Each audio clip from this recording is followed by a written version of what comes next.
Hello everyone. आज मैं आपको भगवान महावीर के 27 भवों में से 13 भव के बारे में बताने वाली हूँ। तो मेरा वीडियो आप अंत तक अवश्य देखें। अगर अभी तक आपने मेरा चैनल सब्सक्राइब नहीं किया है तो अब कर लें। पीछे के वीडियो में मैंने भगवान ऋषभ एंड भगवान पार्श्वनाथ के जीवन चरित्र के बारे में वर्णन किया हुआ है। इस वीडियो में मैं भगवान महावीर के भवों के बारे में चर्चा कर रही हूँ। आत्मा का कोई आदि नहीं है। जैन दर्शन में कोई आत्मा पहले से परमात्मा नहीं होती, वह कर्म बंध से भारी बनती है तो उसका नरक गमन हो जाता है और वहाँ उसे कष्ट उठाना पड़ता है।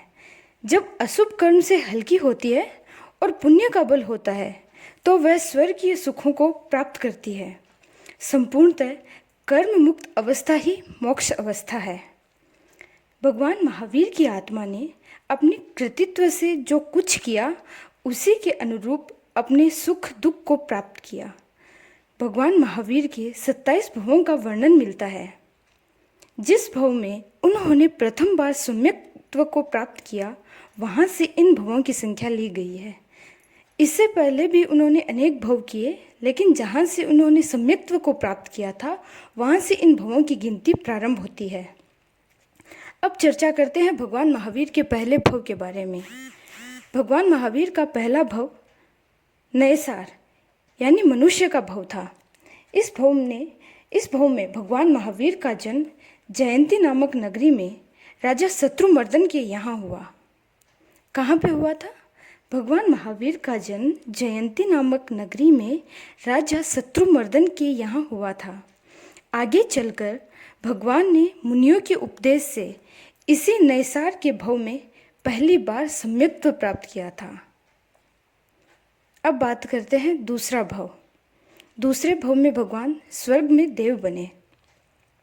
स्वधर्म देवलोक जो पहला देवलोक है, इस देवलोक में एक पल्योपम स्थिति वाले देव बने थे।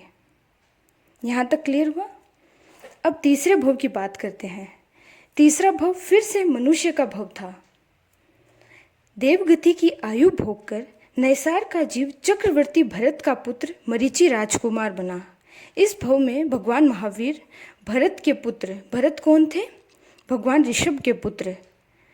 भगवान ऋषभ के पुत्र भरत, उनके पुत्र मरीचि राजकुमार बने। भगवान ऋषभ देव का एक बार अयोध्या नगरी में पदार्पण हुआ।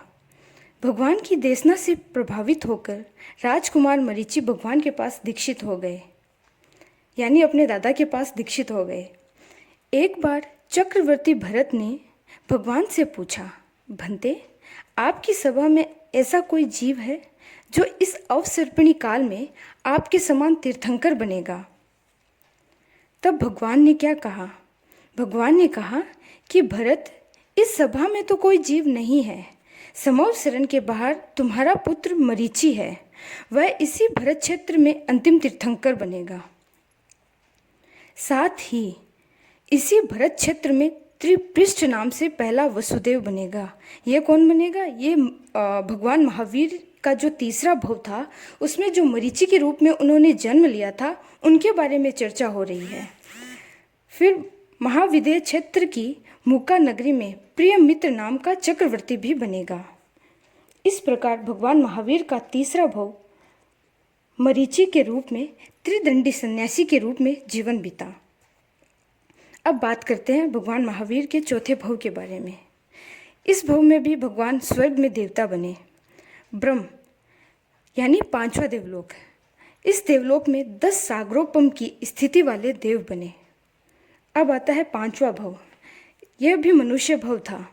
भगवान महावीर का जीव कोल्लाक सन्निवेश में कौशिक नाम के ब्राह्मण के रूप में मनुष्य जीवन को प्राप्त किया। जीवन के संध्या काल में त्रिदंडी तापस बने। उसका आयुष्मान 80 लाख पूर्व का था। पांचवें भव में भगवान महावीर का आयुष्मान कितना था? 80 लाख पूर्व का था। इस भव के बाद अनेक छोटे भव किए जो 27 भवों की गिनती में नहीं लिए गए हैं। भगवान महावीर ने इसके बाद में जो पांचवा भव हुआ था, इसके बाद में छोटे छोटे भव तो अनेक किए थे, लेकिन उनको गिनती में नहीं लिया गया है। फिर आता है भगवान महावीर का छठा भव, जो भी मनुष्य का ही था। थुना नगरी में पुष्यमित्र नाम का ब्राह्मण हुआ। आयुमान 72 लाख पूर्व का था। छठे भव में भगवान महावीर का आयुमान 72 लाख पूर्व का था। कुछ काल तक गृहस्था आश्रम में रहकर फिर परिव्राजक बन गए। सातवें भव में स्वर्ग में देवता बने।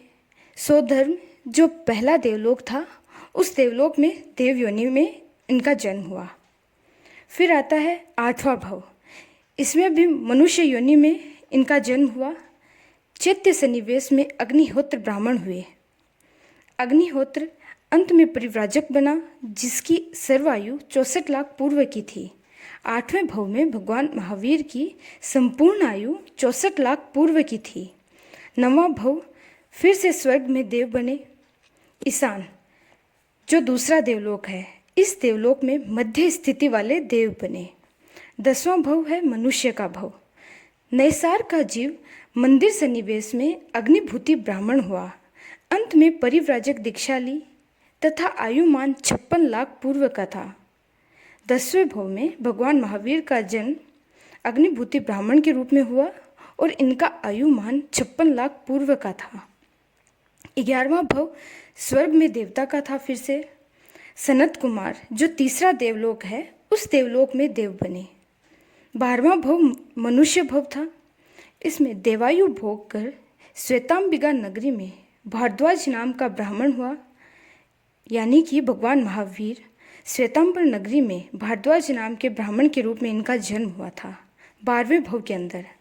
इसमें भी इन्होंने परिव्राजक दीक्षा ली और संपूर्ण आयु इनकी 44 लाख पूर्व की थी। 12वें भव में भगवान महावीर की आयु कितनी थी? 44 लाख पूर्व की थी। अब बात करते हैं उनके 13वें भव की। 13वें भव में भगवान महावीर महेंद्र यानी जो चौथा देवलोक है, उसमें देव बने। यहाँ से चाव कर अनेक छोटे भव भी किए। इस वीडियो में मैंने भगवान महावीर के प्रथम भव से लेकर 13वें भव तक का वर्णन किया है।